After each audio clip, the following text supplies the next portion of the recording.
ဒါကတော့ဗောနော်ကျွန်တော်ဘွားမှာကျွန်တော်လက်တာပထမဆုံးကြုံခဲ့တဲ့ rock sea ဗောနော်လုံးဝ line ကျန်းတာဗောလုံးဝဟိုလို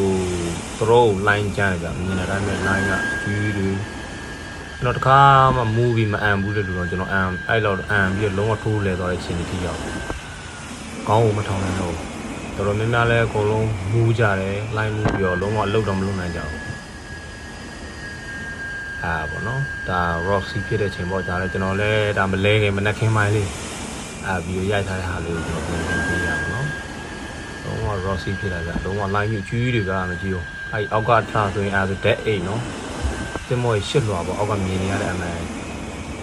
အဲ့မှန်နဲ့အမှန်ပေါင်းနေတာအဲ့ရှစ်လွာပေါ့နော်လုံးဝ line ကြီးတွေကအတွေ့အကြုံရနော်ကြုံဘူးအောင်မြင်ဘူးအောင် rock sea ဆိုတာဘာလဲဆိုတော့ကျွန်တော်တင်ပြရလုံးဝ line ကျန်းတာပေါ့နော် rock sea ဆိုတာလုံးဝ line ကျန်းတာဒီမို့လူလဲနဲ့ဒီရမူကိုကျွန်တော်ဒီမူပြီးတော့အဲ့လေအားမဒါဆိုရင်ကျွန်တော်14လွာနေပြီးတော့ဒါရိုက်ထားတာပေါ့နော်